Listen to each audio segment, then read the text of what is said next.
All right, Rob, well, thank you. Comic-Con is finally here, and for a lot of us, that means dressing up and putting on makeup and maybe traveling, visiting hotel rooms where you've never been to before. Joining us this morning is board-certified dermatologist Dr. Billy Groff from Cosmetic Laser Dermatology. He's here with everything you need to know, all things Comic-Con. Where's your costume? This isn't a costume? That's it. Okay, right.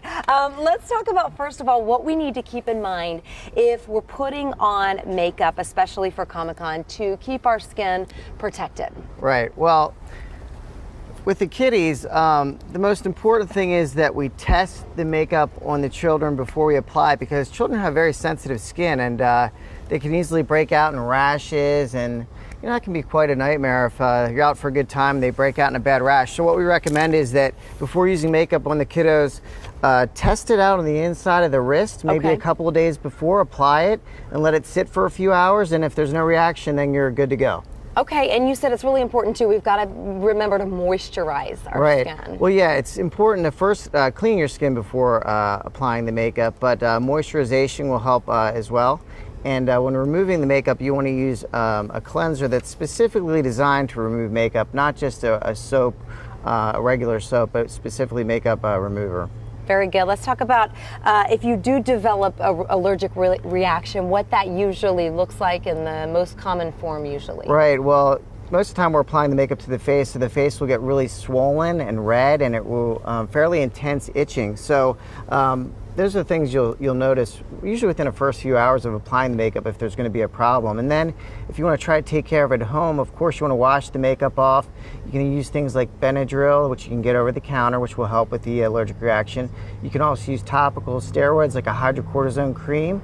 And if it's really bad or severe, you're concerned about it, then of course you should come into the dermatologist office and we'll help you out with that. And we were just looking at a picture at somebody who had obviously had an allergic reaction with the really red skin that you were talking about there. Are there ingredients that we need to look out for on the product itself that might be triggers possibly for a reaction? Yeah, there certainly are. I mean, there's something called parabens, which are a very common allergen. But the list is very extensive, and the names are quite long. So the easiest thing to do is don't go cheap, because the cheaper makeups tend to have a lot more allergens in them. Now, as far as costume makeup, you have to watch out for nickel. Nickel, yeah, it's one of the most common allergens, and things and it'll like, say that on the back. It should. It should. So we watch out for nickel and things like cowboy belts and costume jewelry and things like that. Gorgeous. You have some beautiful helpers with you here this morning. Yes, we do. And you've brought a number of products. Tell me what you kind of brought here today. Well, you can see, looking at the girls, you can see that they have a little bit of makeup on, which was tested beforehand, and they have no problems.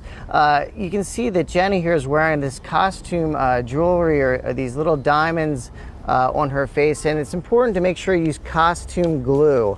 We had a patient that we saw last year during Comic-Con that had actually used super glue to attach the little jewelry pieces to their face. Oh, you're kidding me. And of course they couldn't get them off, so it required a visit to our office.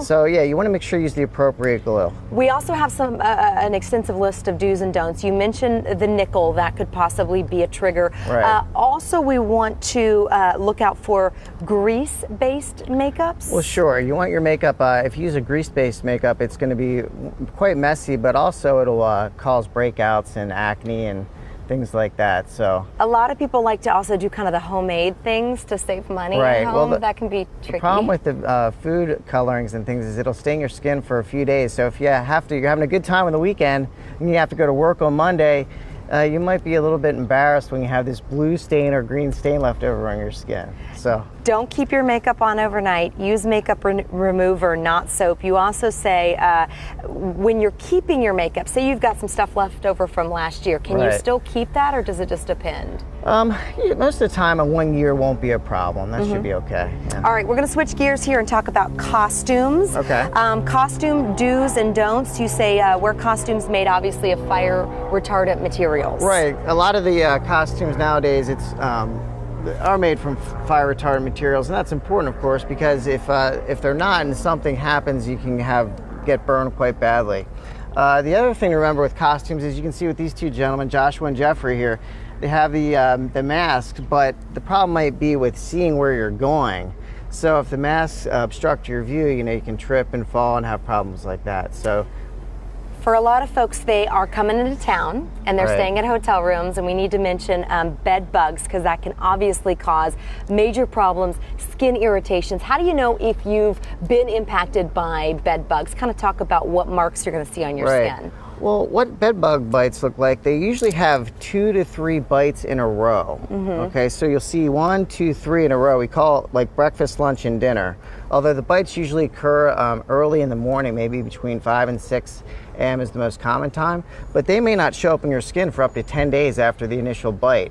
So, but as far as costumes are concerned, the important thing to remember is that if you go to a thrift store, you should probably take that costume and wash it in hot soapy water for a minimum of 30 minutes. Because the bed bugs can be in the costume? Absolutely. I didn't even think about that. Yeah, if you think about a thrift store's got lots of old furniture, mattresses, places where bed bugs love to hide. For sure. So you gotta wash that costume in hot soapy water 30 minutes, or you can put it in a plastic bag and sit it out in the sun for a day, maybe 2 days in a row, and that should kill all the bed bugs and their eggs and everything as well. You've given me something to think about, because I have a costume for ComicCon, and I'm thinking, oh man, the bed bugs. Right. If you're staying in a hotel room, though, just FYI, you can look at the mattress, look at the little creases in the sides of the mattress, and you'll see, not to be gross, but you'll see like droppings, and that'll be an indication that the bed bugs are in your bed. So I check every hotel room that I go to. That's the first thing I do. I go in and I check the bed. You need to do that. It's really important. And you can actually see the bed bugs are about the size, if you imagine an apple seed. Yes. They're about that big, and they can look like little apple seeds in the creases of the mattress and so forth. So that's what you can look for as well. Yeah,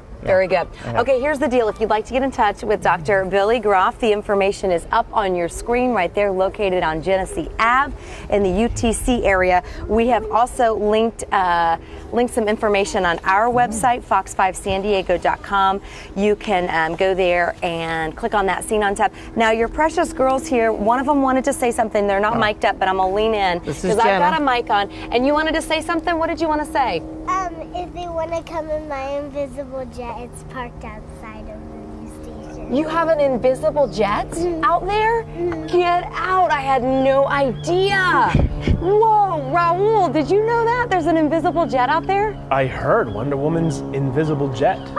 That's right, that's how she gets around.